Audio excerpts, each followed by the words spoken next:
ਸਨਮਾਨਯੋਗ ਗੁਰੂ ਸਾਧ ਸੰਗਤ ਜੀਓ, ਫਤਿਹ ਪ੍ਰਵਾਨ ਕਰਨੀ। ਵਾਹਿਗੁਰੂ ਜੀ ਕਾ ਖਾਲਸਾ, ਵਾਹਿਗੁਰੂ ਜੀ ਕੀ ਫਤਿਹ। ਕਈ ਦਿਨਾਂ ਤੋਂ ਆਪ ਸਿਲਸਿਲਾਵਾਰ ਸਾਹਿਬ ਸ੍ਰੀ ਗੁਰੂ ਨਾਨਕ ਦੇਵ ਜੀ ਮਹਾਰਾਜ ਦੇ ਉਚਾਰਨ ਕੀਤੇ ਹੋਏ ਪੰਜ ਖੰਡਾਂ ਦੀ ਵਿਚਾਰ ਸਰਵਣ ਕਰ ਰਹੇ ਹੋ। ਖੰਡ ਦਾ ਮਤਲਬ ਹੈ ਹਿੱਸਾ, ਪੜਾਅ। ਉਹਨਾਂ ਪੰਜ ਹਿੱਸਿਆਂ ਦੀ ਵਿਆਖਿਆ ਜਿੱਥੋਂ ਅਭਿਆਸੀ ਨੂੰ ਲੰਘ ਕੇ ਸੱਚ ਤੱਕ ਪਹੁੰਚਣਾ ਪੈਂਦਾ। ਸੱਚ ਇੱਕ ਪਰਮ ਰਸ ਹੈ, ਸੱਚ ਇੱਕ ਪਰਮ ਸ਼ਕਤੀ ਹੈ,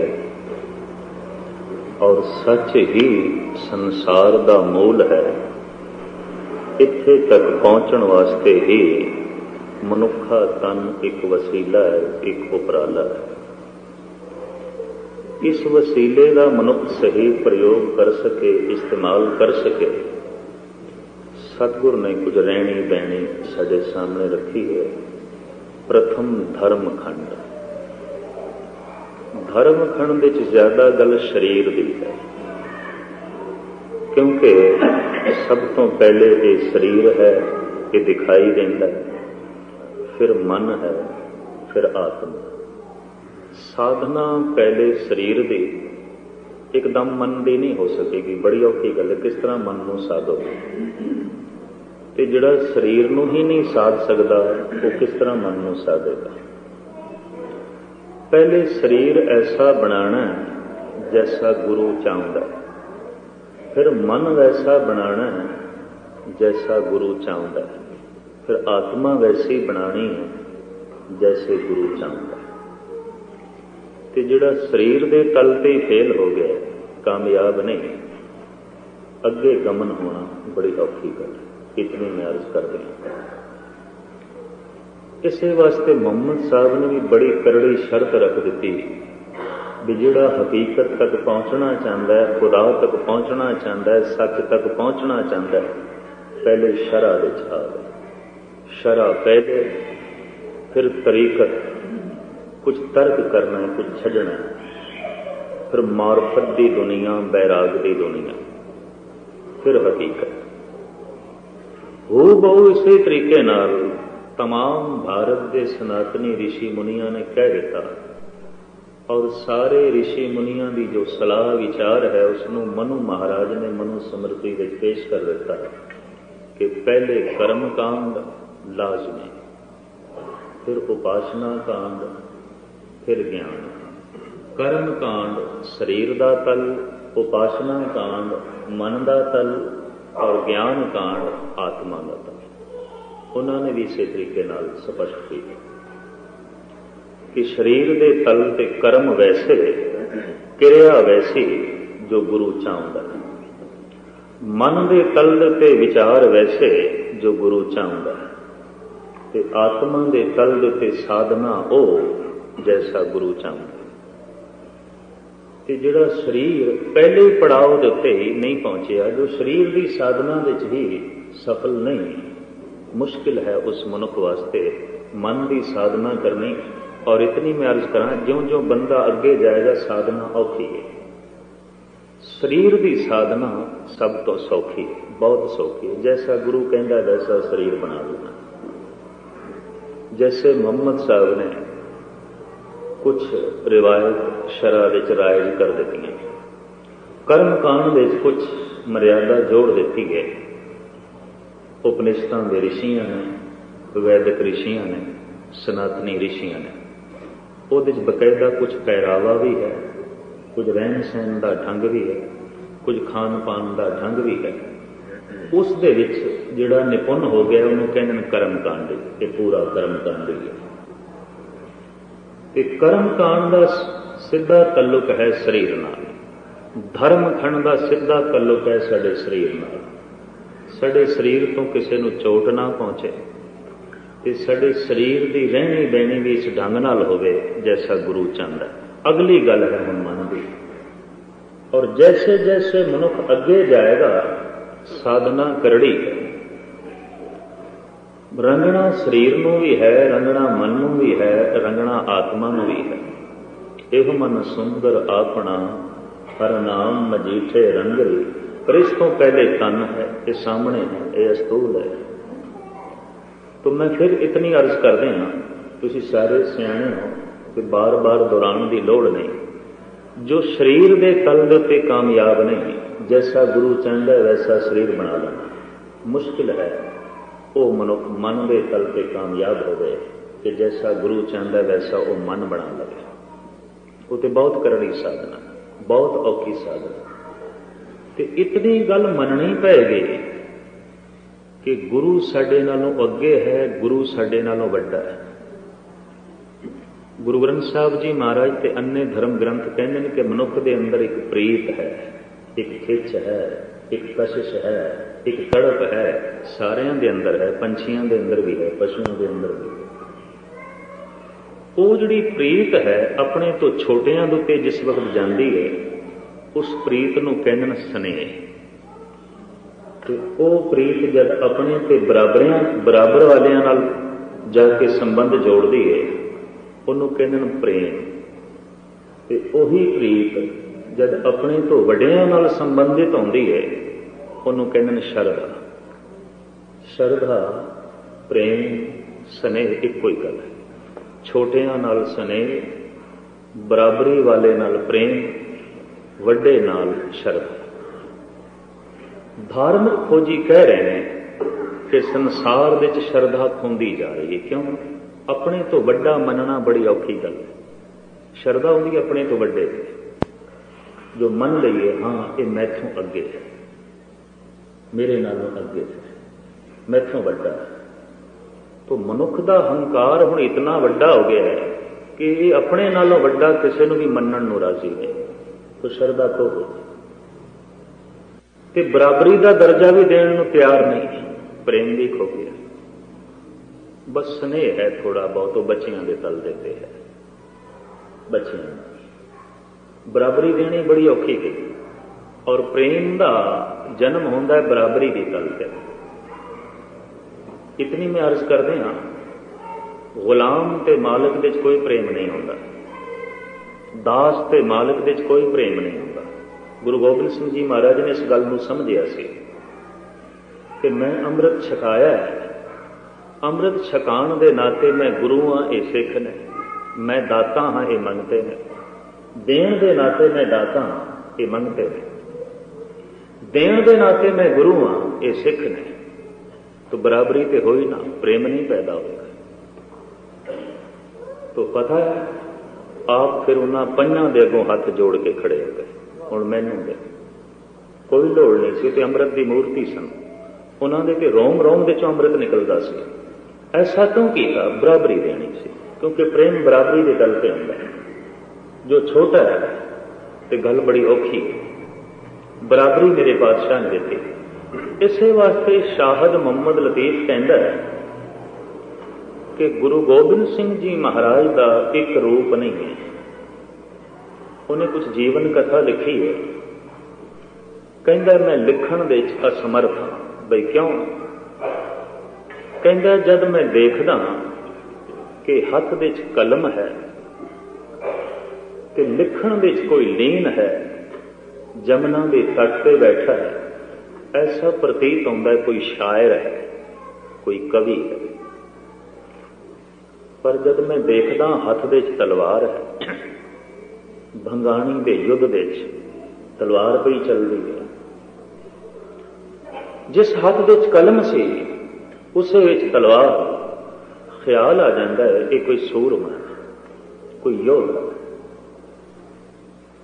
जब मैं देखदा कि उपदेश पिया करदा वाहिद अल्लाह का, उदों एक रहबर प्रतीत होता है, उदों एक गुरु प्रतीत होता है, उधरों एक रहनुमा प्रतीत होता है। जब मैं देखदा वो सोने के सिंघासन पर बैठा है, गले विच मोतियां की माला पहनी है, शीश पे कलगी लाई है, ऊपर चौर हो रही है, उदों बादशाह प्रतीत होता है, बादशाह, शहनशाह। फिर मैं जब देखना हाथ जोड़ के पंज प्यारियां दे अगों खड़ा है, उदों मंगता प्रतीत होता है, भिखारी प्रतीत होता है। भाई साहब भाई नंद लाल भी कहते हैं, हक हक अंदेश गुरु गोबिंद सिंह, बादशाह दरवेश गुरु गोबिंद सिंह। बादशाह कभी दरवेश नहीं होया करते, ते दरवेश कभी बादशाह नहीं होया करते। बगौर कभी मुताला करके देखना, जो बादशाह है वो दरवेश नहीं है, जो दरवेश है वो बादशाह नहीं है। नंदलाल कहना रूहे जमीन पे एक ऐसी मूर्ति आई है जो बादशाह भी है दरवेश भी है, और जिसों हक की झलक मिलती है। हक हक हक कहने सच्चाई, हक हक अंदेश गुरु गोबिंद सिंह, बादशाह दरवेश गुरु गोबिंद सिंह। तो मैं अर्ज कर रहा सी, प्रेम पनपदा है बराबरी दे तल ते। गुरसिख प्रीत गुरसिख मुख पाए, गुरु की सिख नाल बड़ी प्रीति है, ते प्रीति तां ही हो सकती बराबरी का दर्जा दे के, वरना नहीं होती। स्नेह होंदा है अपने तो छोटे नाल, प्रेम होंदा है अपने तो बराबरी नाल, ते शरधा होंदी है अपने तो वड्डे नाल। अंदर जिहड़ी खिच है, जिहड़ी कशिश है, जिन्हों प्रीत कहते हैं, ये तीन रूप बन जाते हैं। छोटियां नाल स्नेह, बराबरी वाले नाल प्रेम, वड्डे नाल शरधा। तो जिस ढंग नाल खोज की धर्मी पुरुषों ने कह रहे हैं कि शरधा खो गई, अपने तो बड़ा मनना ही बड़ी औखी गल है। बई मैथों बड़ा थोड़ी है, शरधा खो गई। ते बराबरी देने भी बड़ी औखी गल हो रही है, बराबरी, तो प्रेम भी खो गए। सिर्फ मनुख की दुनिया थोड़ा बहुत स्नेह बचे, बच्चों नाल कर लेना बस, इस तो ज्यादा नहीं। बराबरी नहीं देने को तैयार बंदा, भरा नूं भी बराबरी देनी नहीं पैंदी, भाई जैसा मैं वैसा ही है, इससे मेरे कोई फर्क नहीं। उत्थे ते प्रेम पैदा होगा, भाई ये मैथों वड्डा है। फिर शरधा कहते ने, शरधा मां बाप ते हुंदी सी, प्रेम भरावां भैणां नाल हुंदा सी, स्नेह बच्चियां नाल हुंदा सी। तो बड़ी मुश्किल नाल थोड़ा बहुत स्नेह बचिया, प्रेम खो गया, शरधा खो गई। कि जब मां बाप नूं ही वड्डा मनण तो मनुख दा मन इनकारी होवे, ते गुरु नूं किस तरह वड्डा मनेगा, रब नूं किस तरह वड्डा मनेगा। ऐलानिया तौर ते अद्धी दुनिया अज नास्तिक है, वो ऐलान कर दें कोई रब नहीं। चाइना है, रूस है, चेकोस्लोवाकिया है, बल्गारिया है, हंगरी है, पोलैंड है, ये सब नास्तिक देश। चाइना विच बौद्ध मठ उजड़ गए और मस्जिदां ते चर्च रशिया विच सुन्ने हो गए, उजड़ गए। ऐलानिया तौर पर कह रहे कोई रब नहीं, कदों का मर चुके, असीं दी कबर बना दी गई। दरअसल इतनी गल है कि कह रहे हैं साथों वड्डा कोई नहीं, अपने तो वड्डा मनना बड़ी औखी गल है। कि जिसनों अपने तो वड्डा मन लईए ते उहदे ते शरधा भी पैदा हो गई होवे, इहदा सबूत की है? इहदा सबूत है कि वड्डे दी गल बंदा ठुकरांदा नहीं, मन लैंदा।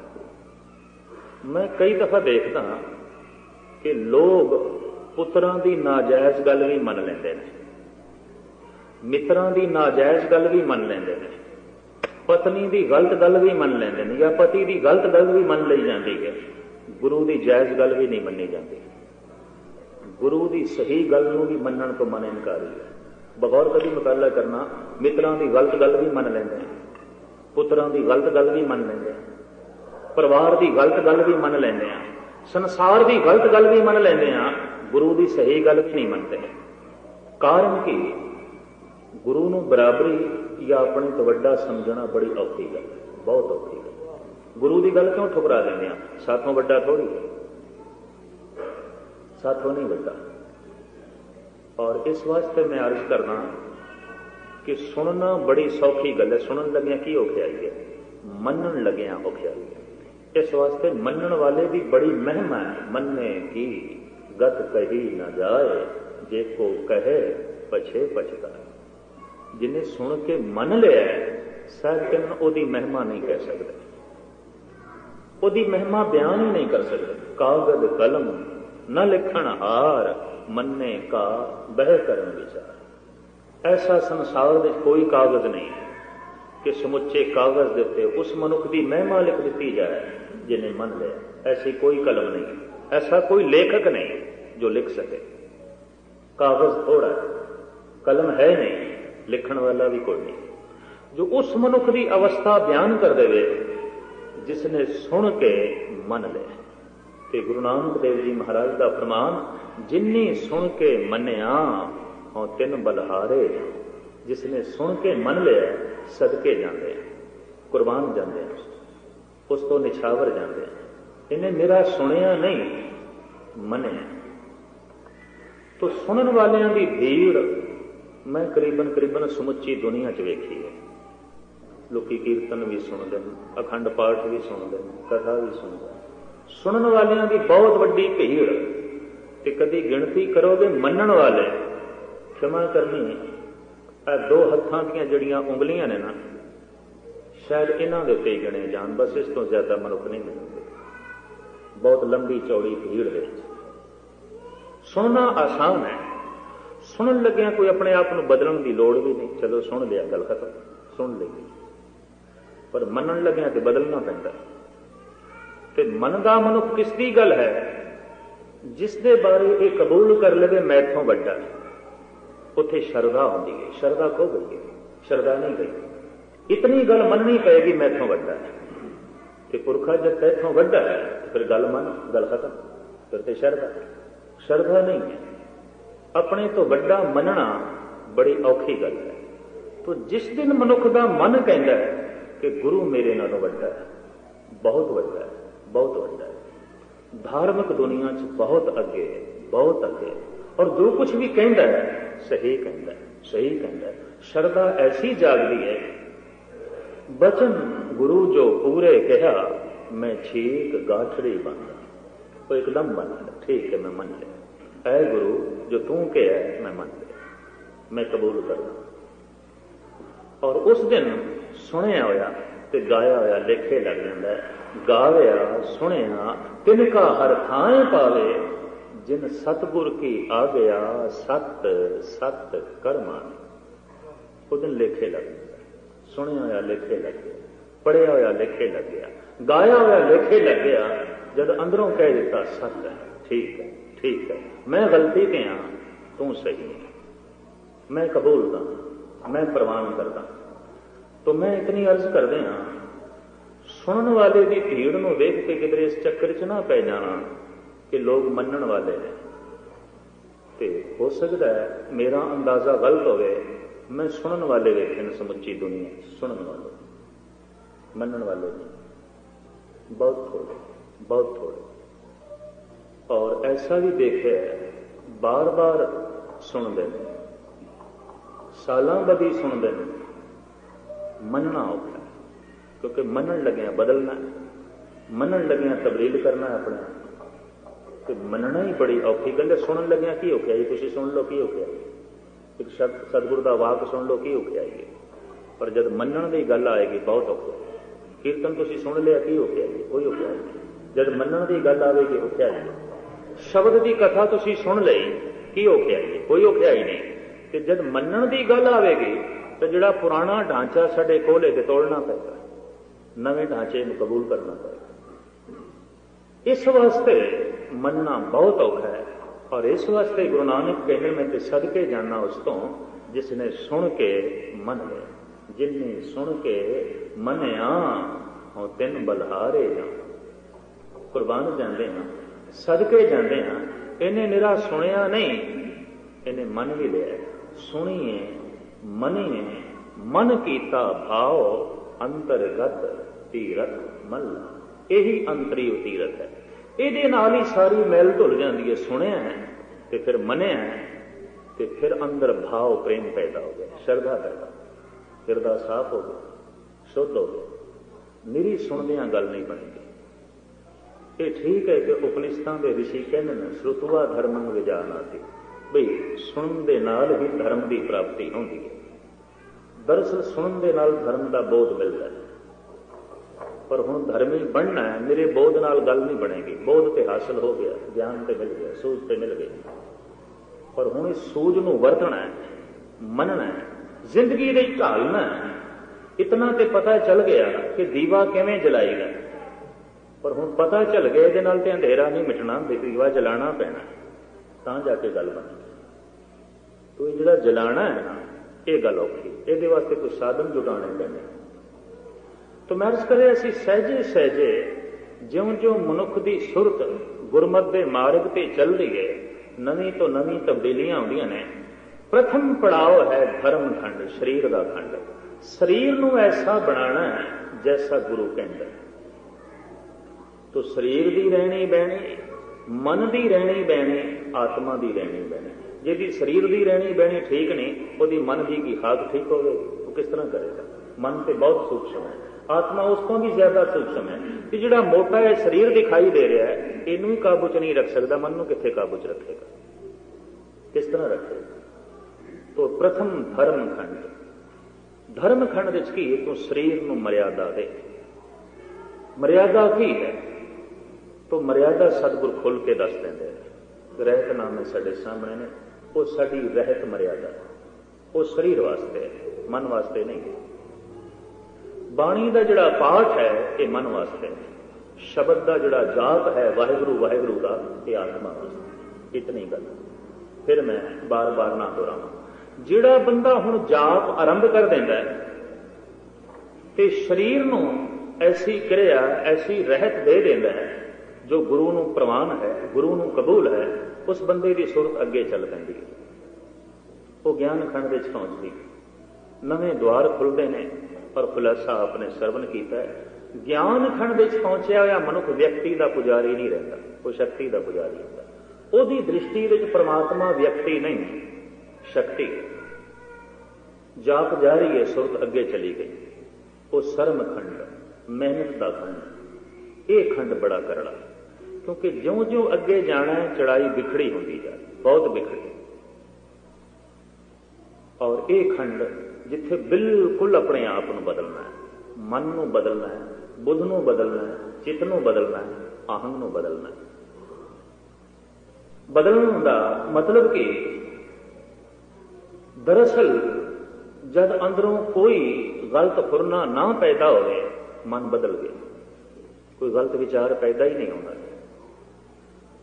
और जब बुद्ध कोई गलत फैसला ही ना करे, बदल गई बुद्ध। बुद्ध बदली सिद्ध पाई, कहो कबीर बुद्ध हर लई मेरी, बुद्ध बदली सिद्ध पाई। भगत कबीर कहने हैं जिहड़ी पुरानी बुद्धि सी ना मेरी, वो ते रब ने चुरा लई। पता है हरि का नाम की है? हरि का आखिरी अर्थ की है? हर का आखिरी अर्थ है चोर। मैं हैरान सी कि भारत के ऋषि मुनिया ने परमात्मा नूं हरि क्यों आख्या? हरि का मतलब है चुराण वाला, हर का मतलब है चोर। हरि दे होर कोई अर्थ नहीं। हरि परमात्मा वास्ते शब्द है हर। सहजे सहजे जब इसकी तय विच मैं गया, एक गल स्पष्ट हो गई कि ज्यों बंदा परमात्मा के नेड़े जाता है, परमात्मा मनुख के पुराने संस्कार खो लेंदा, पुरानी बुद्धि खो लेंदा। इस वास्ते भगत कहते हैं पुरानी जिंदगी नहीं लई, तो रब लै गया, चुरा के लै गया, पता ही नहीं चलिया कदों लै गया। ज्यों उसके नेड़े आया पुराना ढांचा ही लै गया साडा। कहो कबीर बुद्ध हर लई मेरी, बुद्ध बदली सिद्ध पाई। पुरानी बुद्धि तो मेरी रब ने चुरा ली, तो बुद्धि बदल गई, तो सिद्धि मिल गई, आनंद मिल गया, रस मिल गया। भगत कबीर ने इत्थे आके रब नूं ठग भी कह दिता है, हर ठग जग को ठगौरी लाई। बड़े प्यारे ये शब्द ने। हरि शब्द बड़ा कीमती है। वाकई जाप करदे सुरत नेड़े गई ना, पुरानी जिंदगी नहीं रहनी, रब लै जाएगा। पुराने संस्कार नहीं रहेंगे, परमात्मा ले जाएगा। पुरानी बुद्धि नहीं रहेगी, गुरु ले जाएगा, नहीं रहेगा। इस वास्ते वो हरि है, इस वास्ते वो हर लैंदा है, इस वास्ते वो चुरा लैंदा है। तो सरम खंड विच बुद्धि बदल जाती है, गलत फैसले नहीं करती। चित्त बदल जाता है, गलत गल्लां नूं याद नहीं करता। और समझ लेना चाहिए उत्थे कि चित्र गुप्त ठीक हो गया, मनुख का अंदर का चित्र भी ठीक हो गया, बुद्धि भी ठीक हो गई, मन भी ठीक हो गया। आहंग भाव जिहड़ा हंकार से वो भी बदल गया। वो बदल गया खुददारी विच, वो बदल गया खुदी विच, वो बदल गया अणख विच। जाप जारी है, ये ठीक है, मन का रूप बदल गया, पर मन मरिया नहीं। इतनी मैं अर्ज कर दी। सरम खंड च मन मरिया नहीं, ਮਨ ਦਾ ਰੂਪ ਬਦਲੇ। ਅੰਦਰੋਂ ਗਲਤ ਵਿਚਾਰ ਪੈਦਾ ਨਹੀਂ ਹੁੰਦੇ, ਸਹੀ ਪੈਦਾ ਹੁੰਦੇ ਨੇ, ਪਰ ਕਰਮ ਖੰਡ ਵਿੱਚ ਕਦੇ ਨਾ ਵਿਚਾਰ ਰਹਿੰਦੇ ਹੀ ਨਹੀਂ, ਮਨ ਰਹਿੰਦੇ ਹੀ ਨਹੀਂ। ਮਨ ਮਰੇ ਧਾਤ ਮਰ ਜਾਏ, ਬਿਨ ਮਨ ਮੂਏ ਕੈਸੇ ਹਰ ਪਾਏ। ਬਿਨਾਂ ਮਨ ਦੀ ਮੌਤ ਤੋਂ ਕਿਵੇਂ ਰੱਬ ਮਿਲ ਸਕਦਾ ਹੈ? ਮਿਲੇਗਾ ਹੀ। ਸ਼ਰਮਖੰਡ ਵਿੱਚ ਮਨ ਹੈ, ਸ਼ੁਭ ਵਿਚਾਰ ਨੇ, ਚੰਗੇ ਵਿਚਾਰ ਨੇ, ਪਰ ਵਿਚਾਰ ਹੈ ਨਿਰਵਿਚਾਰ ਅਵਸਥਾ ਨਹੀਂ, ਜਿਸ ਦੇ ਬਾਰੇ ਮੇਰੇ ਪਾਤਸ਼ਾਹ ਕਹਿੰਦੇ ਨੇ, ਸੁਨ ਮੰਡਲ ਇੱਕ ਜੋਗੀ ਵੈਸੇ, ਨਾਰ ਨਾ ਪੁਰਖ ਕਹੋ ਕਉ ਕੈਸੇ। ਗੁਰੂ ਅਰਜਨ ਦੇਵ ਜੀ, ਸੁਨ ਮੰਡਲ, ਕੋਈ ਵਿਚਾਰ ਨਹੀਂ, ਅਪੁਰ ਅਵਸਥਾ, ਨਿਰਵਿਚਾਰ ਅਵਸਥਾ। ਉੱਥੇ ਇੱਕ ਜੋਗੀ ਬੈਠਾ ਹੈ, ਇੱਕ ਪਰਮ ਜੋਤ ਹੈ, ਨਾ ਇਸਤਰੀ ਹੈ ਨਾ ਪੁਰਸ਼ ਹੈ। ਨਾਰ ਨਾ ਪੁਰਖ ਕਹੋ ਕਉ ਕੈਸੇ। ਪਰਮਾਤਮਾ ਨਰ ਨਾਰੀ ਨਹੀਂ ਹੈ, परमात्मा स्त्री नहीं है, परमात्मा पुरुष भी नहीं है, ना नर है ना नार है।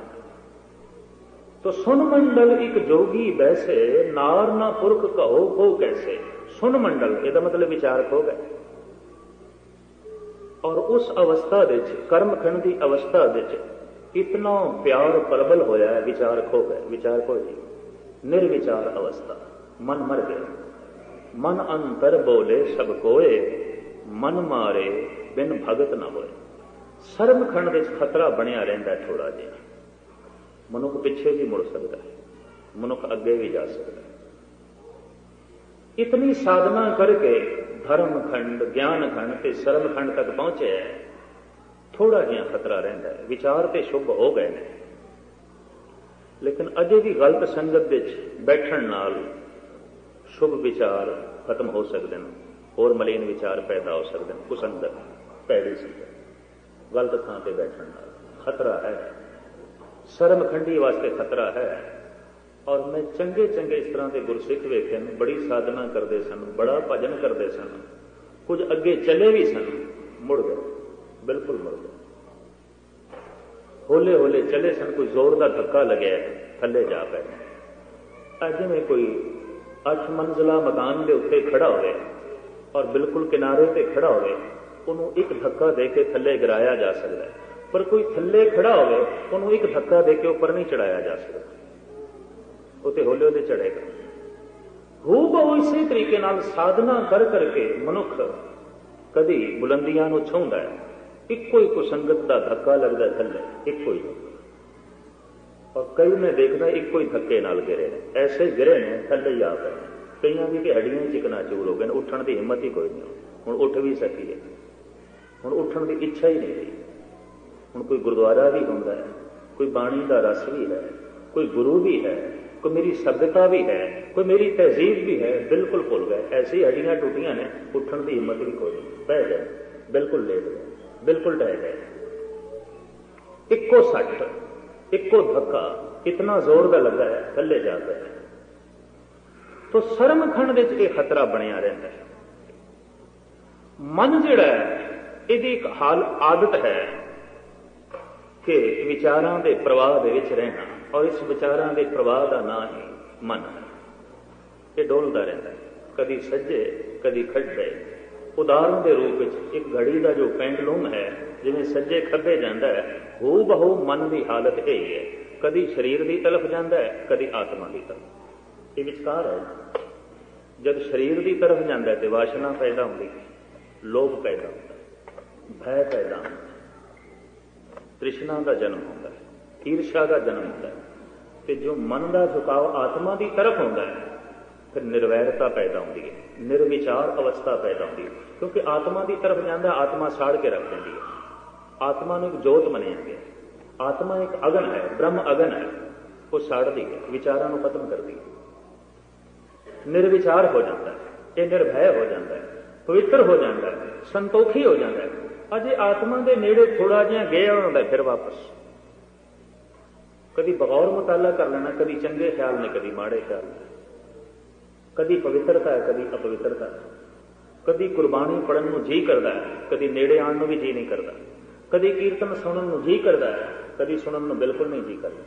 ਬਗੌਰ ਮੁਤਾਲਾ ਕਰਨਾ, ਇਹ ਡਾਵਾਂ ਡੋਲ ਹਾਲਤ ਬਣਦੀ, ਕਦੀ ਸੱਜੇ ਕਦੀ ਖੱਬੇ। ਸਰੀਰ ਆਪਣੀ ਤਰਫ ਖਿੱਚਦਾ ਹੈ, आत्मा अपनी तरफ खिंचता है और दोवें तरफ की खिंच मौजूद है और दोवां तरह की खिंच ने तरह तरह के वसीले बना रखे हैं। मन शरीर की तरफ खिंचे, संसार के बड़े साधन ने, ते मन आत्मा की तरफ खिंचे, ये धर्म मंदिर साधन ने। जितने धर्म मंदिर ने ये सिर्फ इस वास्ते ने कि मन का झुकाव आत्मा की तरफ हो। ज्यों ज्यों आत्मा की तरफ होता है यह निर्विचार होता है, अपुर होता है, खो जाता है, विचार खो जाता है, विचार नहीं रहता। और सहजे सहजे उस अवस्था में जाके मनुख पहुंच जाता है। सुन मंडल एक जोगी वैसे, नार न पुरख कहो को कैसे। त्रिभुवन जोत रहे लिवलाए, सुर नर नाथ सचे सरनाई। उस अवस्था में अंतर सुनन बाहर सुनन, त्रिभुवन सुनन सुन। सुन समाद अनहद तैनाद, कहन न जाई अचरज दिस। कोई फुरना ही नहीं, अफुर अवस्था। सुन समाद, अंदर कोई विचारों का प्रवाह नहीं, विचार खो गए, मन खो गए, मन के वे भी खत्म हो गए। साधना की पद्धति वख वख है। शब्द का जो जाप करना है, जिहदे आसरे ते धर्म गण ज्ञान खंड ते सर्व खंड चो लंघ के निर्विचार अवस्था कर्म खंड पहुंचना है। गुरु घर जाप है, धुन ध्यान जोड़ना। कुछ भगत इत्थे त्रिकुटी ध्यान जोड़ के भी साधना करते रहने। कबीर के बचना तो ऐसी प्रेरणा मिलती है। कबीर कहते त्रिकुटी संद में पेखिया, घट हूं घट जागी, ऐसी बुद्ध समाचरी घट माए ते आ गई। कबीर की साधना शुरुआत की इत्थे दी है, वो ध्यान इत्थे जोड़ता है। भगत बहनी के मैं बोल पढ़े ने गुरु ग्रंथ साहब जी महाराज दे, वो कहते हैं ईड़ा पिंगला सुख मना। क्योंकि मैं एक कर्मखंड की विचार लै बैठा तो है ये उन्हां वास्ते जो अभ्यास करदियां करदियां कोई माड़ी मोटी झलक वेख चुके हैं, नहीं तो बाकियों वास्ते गल फिजूल होगी। हो सकता है वो समझन समझ जाया हो रहा है, क्योंकि अगां की गल है। तो भगत बहनी जी महाराज का फरमान, उन्होंने शब्द गुरु ग्रंथ साहब जी महाराज के दर्ज है। ईड़ा पिंगला सुख मना, तीन बसे एक ठाए, बहनी ते संगम प्रयाग, मन मज्जन करे ते थाए। प्रयागराज के कुंभ का मेला लगे ते भगत जन बेणी नूं कहण लगे आओ चलीए कुंभ के मेले ते इशनान करिए गंगा जमुना ते सुरस्ती विच। वो तिन्हां दा उत्थे संगम मंदिर वैसे दो ही ने, गंगा ते जमुना। सुरस्ती बारे कहण गुपत है, थल्लों आउंदी है। बहणी ने गल खोल दी है कि वास्तविक त्रिवेणी का संगम कित्थे है ते की है। भगत कहते हैं आओ चलिए कुंभ के मेले से इशनान करिए प्रयागराज में। बहनी कहते मैं तो रोज करदा। हुण कित्थे गुजरात का इलाका, कित्थे यूपी विच प्रयागराज, सैकड़े मील बल्कि हजारां मील की वाट। तुसीं रोज इशनान करते हो, किस तरह करते हो?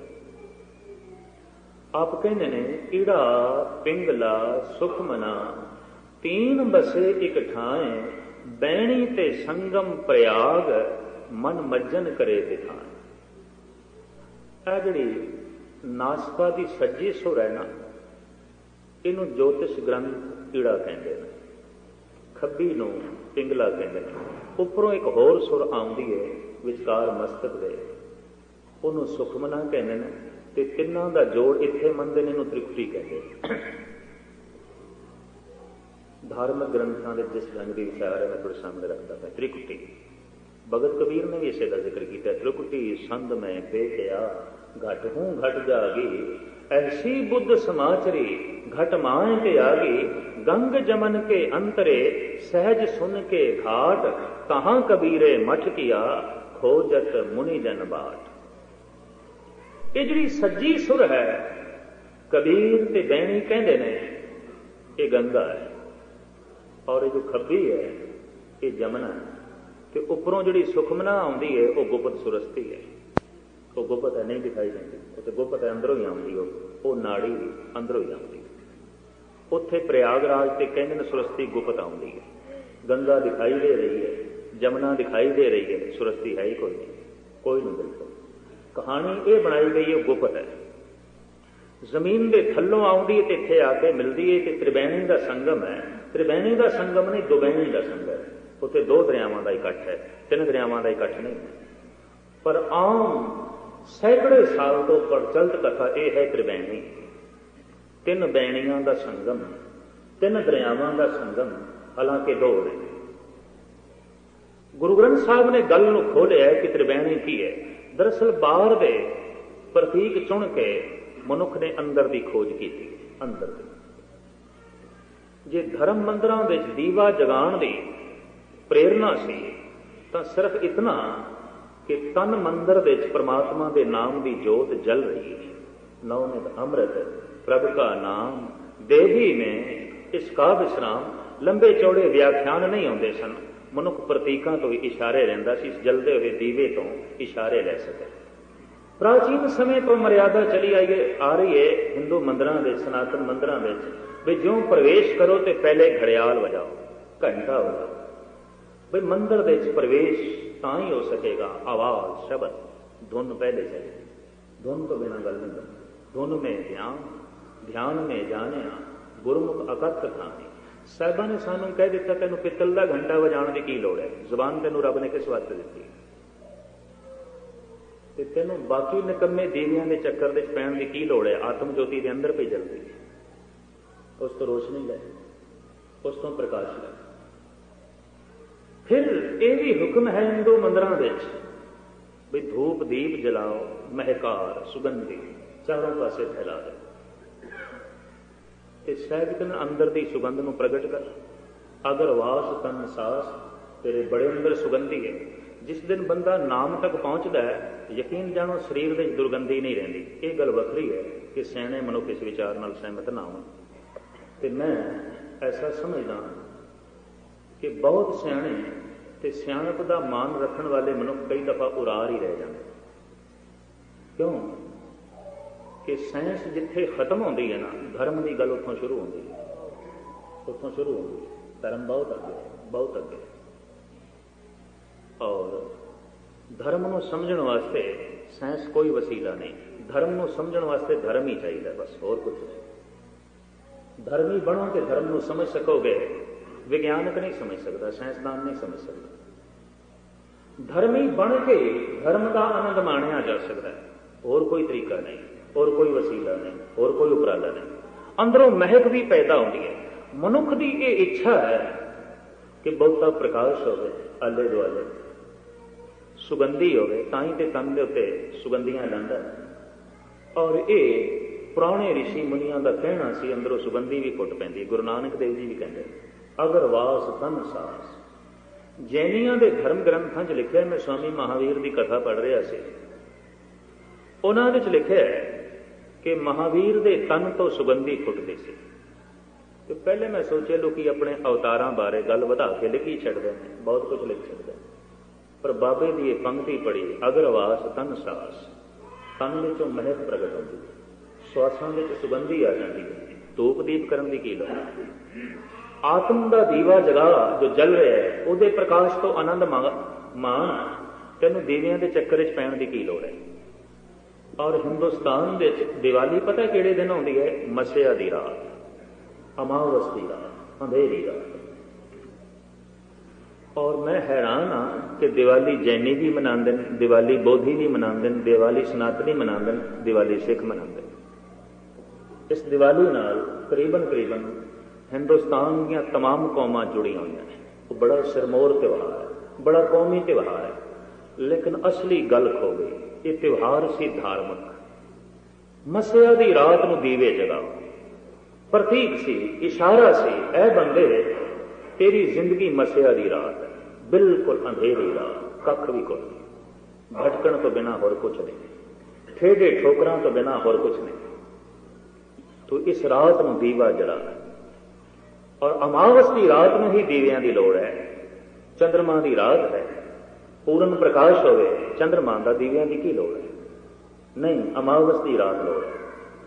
अंधकार के नाल भरिया हुआ साडा जीवन है, इनू ज्योतिमान कर। अंदर एक जोत जल रही है, अंदर एक दीवा जल रहा है। उस अंदर दे दीवे तो कुछ चानना मिल सके ते पहुंच सके मनुख, बाहर दीवे जलाण की प्रथा चले और अनहद नाद नूं मनुख सुन सके ते नाद का उच्चारण कर सके, शब्द का उच्चारण करके अनहद नाद तक पहुंच सके। घंटे बजाण की प्रथा चली, अध्यात्मक सुंदरता ते सुगंधी का आनंद मान सके। धूप दीप की प्रथा चली, धूप जगांदा रहे, अगरबत्तियां जलांदा रहे, अंदर की महक का कोई पता ना चले। बाहर दीवे मनुख जलांदा रहे, अंदर के दीवे का कोई बोध ना मिले, ते 12 घंटे वजांदा रहे, अनहद नाद का कोई पता ना चले, सिवाय पखंड तो होर कुछ नहीं। साहिबगंज त्रिबैणी की है, उत्थे नहीं इशनान करना, उत्थे दे इशनान नाल की होना। बैणी ते संगम प्रयाग मन मज्जन करे दिखान। बैणी कहते हैं कि जी सज्जी सुर है ये गंगा है, खब्बी जी सुर है ये जमुना है, उपरों जी आ रही है सुखमना ये सुरस्ती है। ते तिन्हां दा इत्थे इकट्ठ मंदे ने कहते त्रिकुटी। ते कबीर नूं जद पुछया गया भी तू कहना मैं रब दे दर्शन कीते ने, कित्थे कीते ने, किहड़े मंदिर दे कीते ने, किहड़े काबे दे, किहड़े शहर दे, किहड़े तीर्थ ते तू रब दे दर्शन कीते ने? कहंदा त्रिकुटी संद मैं वेखिया। मैं तो इत्थे वेखे अपने विच वेखे, मैं किसी तीर्थ के दर्शन नहीं कीते, मैं किसी मंदिर के दर्शन नहीं कीते, मैं किसी खाने काबे के दर्शन नहीं कीते। त्रिकुटी संद मैं वेखिया घट हूं घट जागी, ऐसी बुद्ध समाचरी घट माए ते आ गई। मैं तो इत्थे त्रिकुटी दे विच उसकी झलक नूं वेखिया। और इसे नूं भगत कबीर कहने ने प्रयाग है। गंग जमन के अंतरे सहज सुन के घाट, तहां कबीरे मन मठ किया खोजत मुन जन बात। बई त्रिकुटी किस तरह तुसी इस दे उस झलक नूं वेखिया ते इस नूं विनिया। कहते उत्थे एक घाट बने हुआ, कादा सहज सुन के घाट। सुन अपुर, कोई फुर नहीं, कोई विचार नहीं। सहज का मतलब है सरलता, विखमता नहीं, सरलता। सहज सुभाए होए सो होए, करने हार पछाणे सो। सहजे जिन प्रभ जान पछाणिया, नानक नाम मिले मन माने। सहज की अकथ कथा है निराली। किस वक्त सहज का मैं खुलासा करांगा। गुरमत दे सहज प्रवान है, अत नहीं। और गुरु अर्जन देव जी महाराज का फैसला अति हूं धक्का खाए। जो अत करता है वो धक्के ही खाता। अत की कि शरीर नूं थका के चिकना चूर करना, ये हट है, ये अत है नहीं। इतना नहीं थकाना कि शरीर टूट जाए। जिंदगी के किसी पहलू च अत नहीं करनी। कहते ने सैन नाई दे घर संध्या के वक्त 3-4 प्राहुणे आ गए ते तिन्ने चारे संत ते सैन नाई की धुम्मां पईयां होईयां सन भी पुरखा ब्रह्म ज्ञानी है, ये पुरुष ब्रह्म ज्ञानी। तो कुदरती गल है, ब्रह्म ज्ञानियों के घर ब्रह्म ज्ञानी आने सन। तिने चारे भजने ही 4 संत प्राहुणियां नूं वेख के सैन ने अपनी घरवाली नूं कह दिता बई भोजन बना। अज खुशकिस्मती है, संत आए, भगत आए, तू भोजन बना। भोजन बनना शुरू होया। संध्या सी। संध्या के आखिरी अर्थ ने संधि, जोड़। जिथे दिन ते रात का जोड़ होवे, दिन दिन ना होवे, रात रात ना होण, जिहड़ा वेला इसनूं संध्या कहंदे ने। संधि, दिन ते रात की संधि, दिन ते रात का जोड़, संध्या। और ये संध्या 2 टाइम होती है। सवेरे अमृत वेले भी संध्या चक्कर च ना पैना, उत्थे भी जिस वक्त पो उठती है, दिन दिन ना होवे, रात रात ना होवे, संध्या संधि, दिन ते रात की संधि। जिथे दिन ते रात की जिस वक्त संधि होती है, भजन वास्ते हिंदुस्तान के ऋषि मुनिया ने वो वक्त चुने। जिथे दिन दिन नहीं, रात रात नहीं। दिन मनुख नूं भटकांदा है और दिन मनुख के मन नूं बहुत खिलारदा है। चिड़ी चुवगी पोख उठी वजन बहुत तरह। ते रात मनुख के उत्ते अपना गलबा पाती है, वो अपनी दुनिया च रह जाती है। इस वास्ते प्राचीन समय तो संत जना ने हुक्म किया संध्या जिथे दिन दिन नहीं है, रात रात नहीं है, उस वक्त तू भजन करना, मदद मिलेगी, प्रकृति तो मदद मिलेगी, समा मदद करेगा, वक्त मदद करेगा। इस वास्ते उस वक्त नूं, उस समय नूं गुरु नानक ने कह दिता अमृत वेला। अमृत वेला, वो वेला ते अमृतमई है, दिन दिन नहीं है, रात रात नहीं है, अमृत वेला। इस वास्ते सानू 2 टाइम गुरुद्वारे आने की ताकीद है। बकायदा रहतनामे पढ़ोगे 2 टाइम आने की ताकीद है। यह गल वखरी है कि मुसलमानों को मुहम्मद साहब ने 5 टाइम की ताकीद कर दी, सानू 2 टाइम की। और ये 2 बड़ा प्राकृतिक है, सही है, नियम पूर्वक है और कुदरत से पूरा उतरता है। संधि दिन दिन नहीं है, रात रात नहीं है। पुरखा 5-10 मिनट बैठ के भजन कर ले, इत्थे तेरे उत्ते दिन अपना गलबा नहीं पाएगा और रात अपना गलबा नहीं पाएगी। जब पूर्ण रात हो गई तो नवे बंदे वास्ते भजन करना औखी गल हो जाएगी। जब पूर्ण रूप से दिन हो गया तां भी भजन करना औखा हो जाएगा। जब दिन दिन नहीं है, रात रात नहीं है, तो उदों कोशिश कर। तो 2 वक्त सानू मिलते हैं संध्या, एक सवेरे एक हुण।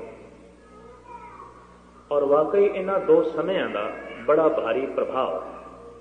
संधि संध्या अनंत काल तो ऋषि मुनि भगत जन इन्हां 2 समयां अभ्यास करते रहने नाम का, शब्द का, पढ़ना लिखना दिन भर, अभ्यास करना सवेरे ते शाम। किस वक्त?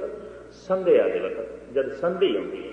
त्रिकुटी संध मैं देखिया घट हूं घट जागी। त्रिकुटी दे नाल संधि करके जोड़ जोड़ के मैं देखे उस परम जोत गंग जमन के अंतरे सहज सुन के घाट। तहां कबीरे मच किया खोजत मनु जन बाट। उत्थे सहज ते सुन दा घाट।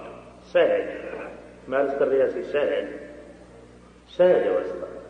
तो संध्या का वक्त भोजन इत्थे बनन लग पिया। सहज ते सरलता वेखो तुसी सहन आई। वो 4 संत कहन लगे बई सैन जी जिन्ने चिर तक भोजन बनता है तो थोड़ा भजन कर लीए। संध्या संधि दिन दिन नहीं है, रात रात नहीं है, समय तो लाभ उठा लो। लोग समा पास पै करते हैं, हैरानगी होती है। कईयां को तो समय ही बिल्कुल थोड़ा रह गया है, पैर कबर दे चले, अजे भी समा पास पै करते हैं। समय को सफल करने की कोशिश नहीं चाहिए तो सी समा सफल कर दे। वक्त को भाग लांगे, वक्त को सिरे चाड़। खैर संध्या है, समय तो लाभ उठा लइए। तो खड़तालां पकड़ लईयां और खड़तालां नूं सुर करके प्रभु दे गीत गाने शुरू किए। सैन भी विचे शामिल होया और एक रंग रतड़ा होवे ना, एक सिर्फ एक, वो 10-15 बंदियां नूं जोड़ देवे। कुदरती गले सतसंगत इस वास्ते महिमा इत्थे एक भी कोई भजनीक होवे उहदे असर नाल कई जुड़नगे। इस वास्ते कहा गया नवे बंदे वास्ते कलियां सतसंग करना बड़ी औखी गल है। उन्होंने गुरुद्वारे आना चाहिए। गुरु द्वारे होए सो जी पास, इत्थे गल बनेगी। मतां कोई एक होवे रंग रखड़ा, मतां किसी एक दी सुरत अगे गई होवे ओदा सदका गल बनेगी। कोई एक सत दे नेड़े चला गया होवे। भगत कबीर ने साफ कह दिता, कबीर वास्तविक 10-15 साधु अगर जिथे बैठे हो भजन कर रहे हो तो कबीर कहने उत्थे चोर चला जाए। कबीर धरती साध की साधना करने वाले जिथे बैठे हो, जुड़े हुए जिथे बैठे हो, तस्कर बैसे गाय उत्थे चोर आ जाए। गाय कहने थान, उस थान से चोर आ जाए, डाकू आ जाए। धरती भार ना ब्या पाई उनको लाहू ला। साधुओं पर कोई असर नहीं पैना उस चोर का, पर चोर बदल जाएगा, ठग बदल जाएगा। अगर वाकई वो साधु ने, इतनी मैं अर्ज कर, अगर वाकई वो साधु ने। हुण तो मैं देखना साधुओं के डेरियां की चोरी हो जाती, बदलना की, खाक बदलना। लोग साधुओं ने लुट के लै जाते, जिन्होंने कहते संत जी ने अगे डाका पै गया, हद हो गई, डाकू बदलिया। जिथे तो सज्जन ठग बदल जाता, बाबे का बचन सुन के, बाबे का गीत सुन के, चोर बदलिया नहीं। भगत कबीर कहते ने धरती भार न व्यापी उनको लाहू लाए। चोर लाहा खट के ले जाए, चोर की जिंदगी बदल जाएगी। कहते ने एक सूफी संत लेटिया होया सी अपनी झुग्गी च, एक चोर वड़ गया उसकी झुग्गी च। ठंड के दिन सन, कंबल ओढ़ के सूफी सुता होया सी। सारा घर टटोलिया, झुग्गी टटोली, चोर के हथ कुछ नहीं आया। वो जिस वक्त जान लगा ना झुग्गी तो फकीर कहता भी गुरमुखा गल सुन, मेरे घर में तेन होर कुछ नहीं लभ्या, मैनू अफसोस है, तू खाली जा रहा है, रात बड़ी ठंडी है, ए कंबल लैंदा जा, यही है मेरी कुछ दौलत, ए लैंदा जा। कई चोर बदल गया, पैरी पै गया, मुड़ के जिंदगी कदी चोरी। साधु के घरों चोर होके आए तो फिर चोरी, साधु के घरों ठग होके आए फिर ठगी, साधु के घरों जालम होके आए तो फिर जालम। नहीं, बाबर ने तो सिर झुका दिता सी गुरु नानक देव अगों, भावें बड़ा जालम सी, भावें बड़ा कठोर सी। खैर मुख्तसर अर्ज करिए, रंग रतड़े उन्होंने चारां विचों किसी की सुरत जरूर जुड़ी होगी। जब चारों कीर्तन करन लगे किसी की सुरत जरूर जुड़ी है, तो जब जुड़ी है तो बाकी तिना की भी जुड़ गई। ऐसी जुड़ी सारी रात लंघ गई, सैन की घर वाली उड़ीकती रही, भोजन बना के मैं बैठी हाँ भी कदों ये आवन पिछा कर, पर जुड़ गए। सारी रात का प्रण लैके ये चारे नहीं बैठे, इन्नी मैं अर्ज कर रही, प्रण लैके नहीं बैठे सन भाई सारी रात जागना ही है, ऐसा प्रण नहीं किया। वो तो हट हो जाएगा, वो तो अत हो जाएगा कि अति हूं धक्का था। तो जे हट करके सारी रात जागने की कोशिश करिए, कई दफा मैं देखना जो सवेरे के वक्त चले जाइए ना, उन्होंने गुरुद्वारे में निरा ही जो है शफाखाना बनाया होता, हस्पताल कोई इधर डिगया पे होंगे, कोई उधर डिगया पे होंगे, कोई उधर डठा पे होंगे, चेहरे कुमलाए हुए, हद हो गई, सारी रात कीर्तन किया है, चेहरे से कोई ताजगी नहीं, कोई खेड़ा नहीं, कोई मस्ती नहीं, कोई सरूर नहीं, अत किया है, अति हो सकता था। अति सर्वत्र विवर्जते चाणक ऋषि। राजा बिकमरा जीत दा राजगुरु साफ कहता है अति सर्वत्र विवर्जते, जिंदगी के हर पहलू के अत का त्याग कर दे, अत ना कर, क्योंकि जिंदगी की एक सीमा है, हर इंद्रिय की एक सीमा है, शरीर की शक्ति की एक सीमा है। कि जब तू असीम काम करेगा तो अत है, कि जब अत करेगा तो अति हूं रखा था। गुरु अर्जन देव जी महाराज का फैसला, अति सर्वत्र विवर्जते। सिख जगत के हट वास्ते कोई थां नहीं, हट योग वास्ते कोई थां नहीं, सहज योग, सहज सुभाए, होए सो होए, करने हार पछाने, सहजे जिन प्रभ जान पछाने, नानक नाम मिले मनवा। सहजे सुरत जुड़ गई, सारी रात लंघ गई, एक पल विच लंघ गई, क्योंकि परम सुख से, परम आनंद से।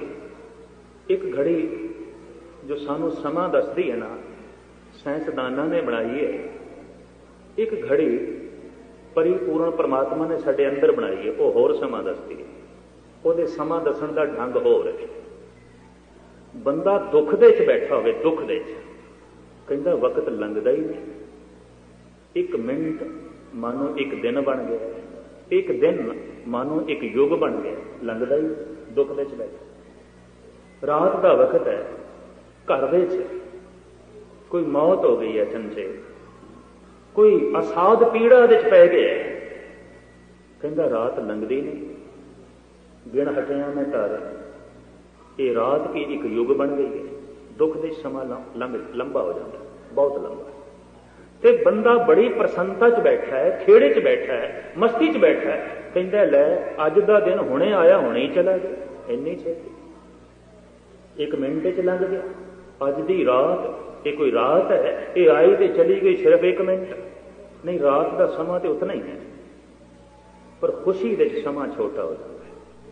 कहता लै दिन आया तो लंघ गया, दुख दे समा लंबा हो जाता है और लंघदा नहीं। कहता अज का दिन तो लंघदा ही नहीं, पहाड़ हो गया, अज की रात तो लंघदी ही नहीं, एक युग हो गई है। दुख दे समा लंबा हो जाता है। मन की घड़ी कुछ होर दसदी है, थोड़े हाथ की घड़ी कुछ होर दसदी है, मन की घड़ी कुछ होर दसदी है। मन कुछ होर कहता है, दिन बहुत लंबा हो गया, कतई नहीं लंबा होया, पर दुख दे लंबा हो जाता है। दिन कहता बहुत छोटा हो गया, एक मिनट दे लंघ गया, कतई नहीं, दिन तो अपने वक्त सिर लंघे है, पर खुशी दे दिन छोटा हो जाता है। खुशी दे समा जिहड़ा है ये छोटा हो जाता है, बहुत छोटा हो जाता है। ਤੇ जब बंदा समाधि च चला जाता उन्होंने कहना अकाल, जिथे समा खो जाता, समा रहिंदा ही नहीं। दिन सो रैन नहीं, वेद नहीं शास्त्र, तहां बसे निरंकारा, कहत कबीर नर तिसे दिया वो बावरिया संसारा। समय का बोध किस तरह होता है? दिन रात करके। कबीर कहते मैं तो उस दुनिया च पहुंच गया जिथे ना दिन है ना रात है, समा है ही नहीं। समय का बोध तो दिन रात करके है ना। दिन सो रैन नहीं, वेद नहीं शास्त्र, तहां बसे निरंकारा, कहत कबीर नर तिसे ध्यावो बावरिया संसारा। ऐ पागल बई संसारीओ, किहड़े चक्कर च पए? उत्थे दिन कोई नहीं, उत्थे रात कोई नहीं। अकाल, अकाल का मतलब है जिथे समा नहीं। काल कहते समय नूं, अकाल जिथे समा नहीं, जिथे वक्त नहीं। इतनी खुशी, इतना आनंद जिथे समय का बोध रहिंदा ही, तो जुड़ गए चारे। इतनी खुशी पैदा हुई, इतना आनंद पैदा होया। एक रात इंज लंघी जिवें एक पल, सिर्फ एक पल। और सवेरे अख खुली, देखिया तो दिन चढ़ गए। और घरवाली ने शिकवा किया, भोजन बना के मैं बैठी। भजन ने इतना तृप्त कर दिता, भोजन भूल गए। भजन ने इतनी मस्ती दे दी, भोजन भूल गए। भजन ने इतना सरूर दे दिता, भोजन की याद नहीं रही। और भजन ने इतना लीन कर दिता, वक्त का पता ही नहीं चलेगा, समय का बोध ही नहीं, समय का कोई पता ही नहीं चलिया। आपुर अवस्था दे चले गए। उस ही आपुर अवस्था को भगत बैणी जी कहने, ईड़ा पिंगला सुख मना, तीन बसे एक ठाए, बैणी ते संगम प्रयाग, मन मज्जन करे ठाए। बई उस तृप्ति दे मेरा मन लीन हो गया। उत्थे मैं रोज इशनान क्या करदा, मन लीन हो गया, मन खत्म हो गया। मन लीन हो गया, मन मर गया।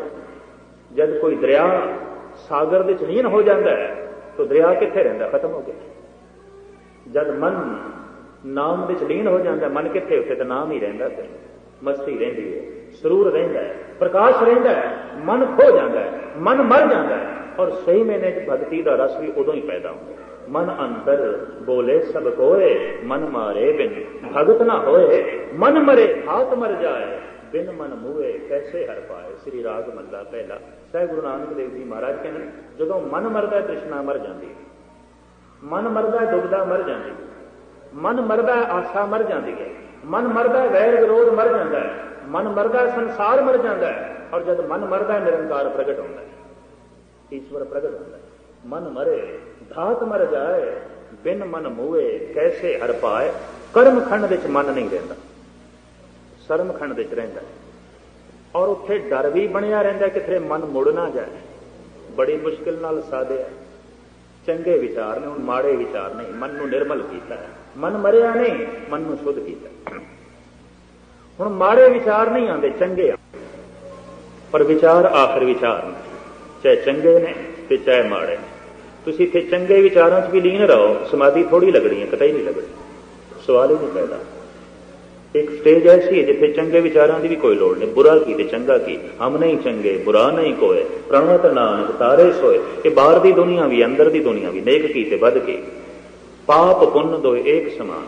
पाप पुण्य ते भई कहावत, को नरक को सुर्ग बचावत। ये दोवें कहावतां ने पाप पुण्य। ये जो है उस अवस्था में कोई मैंने नहीं गिना, पुण्य की ते पाप की। वो ऐसी अवस्था अपुर जिथे कोई फुरना नहीं, चंगा फुरना भी नहीं, माड़ा फुरना भी नहीं, अपुर अवस्था। उसनू साहिब गुरु नानक देव जी महाराज सुन समाद अनहद ते नाद कहने। सुन मंडल एक जोगी वैसे, नार ना पुरख कहो को कैसे। उत्थे एक परम जोत प्रगट होती है जो नारी नहीं है, पुरुष नहीं है, स्त्री पुरुष नहीं है। वो व्यापक जोत है, वही सच है, वही ईश्वर है। साहिब कहते ने जिस वक्त बंदा इत्थे ही पहुंचता है अपुर अवस्था विच, तां कर्म खंड की बाणी जो उत्थों की बनतर इतनी जोर वाली है कि बचना विच ताकत आ जाती है, जबान विच सत्य आ जाती है, कदमां विच क्रांति आ जाती है, हत्थां विच बरकत आ जाती है। होर जो कुछ मिलता है, गुरु अमरदास जी महाराज ने कुछ गल खोली है। इशारतन एक पंक्ति मैं रखते हाँ, बाकी का खुलासा कल करांगा।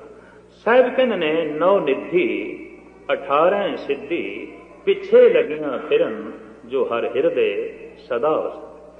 ब्रह्म बिंदे तिसदा ब्रह्मत रहे, एक शब्द लिवलाए, एक शब्द लिवलीन हो जाए।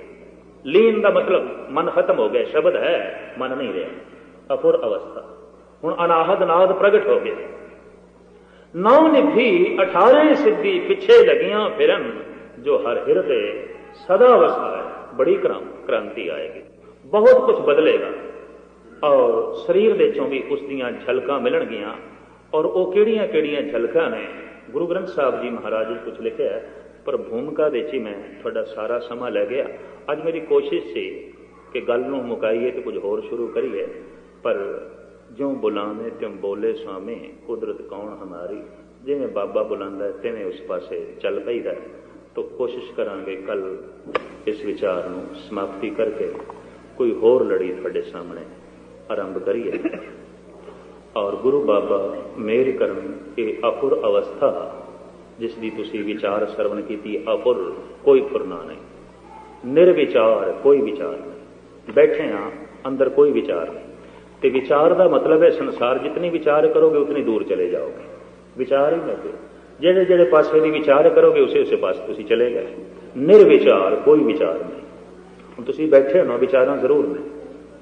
और मैं इतनी अर्ज करते हाँ, असी पूरे के पूरे गुरुद्वारे नहीं बैठे। मन का कुछ हिस्सा घर होवेगा, कुछ बाजार च होवेगा, कुछ किसी होर मुल्क दे च होवेगा, कोई हो सकता दुश्मनों के कोल बैठा होवे, कुछ मित्रां दे कोल बैठा होवे। मन का बहुता एक छोटा जिहा हिस्सा इत्थे होवेगा, बाकी बाहर है। हुण साहिब गुरु नानक देव जी महाराज का फरमान, ए बीज होंदा ना ते उन्होंने दल देईए ते फिर जमीन दे च बोईए, कोई पैदा होंदा है? दलिया होया बीज नहीं पैदा होंदा। साहिब कहंदे जे एक होए तां उगवे, रुत्ती हूं रुत होए एक होए।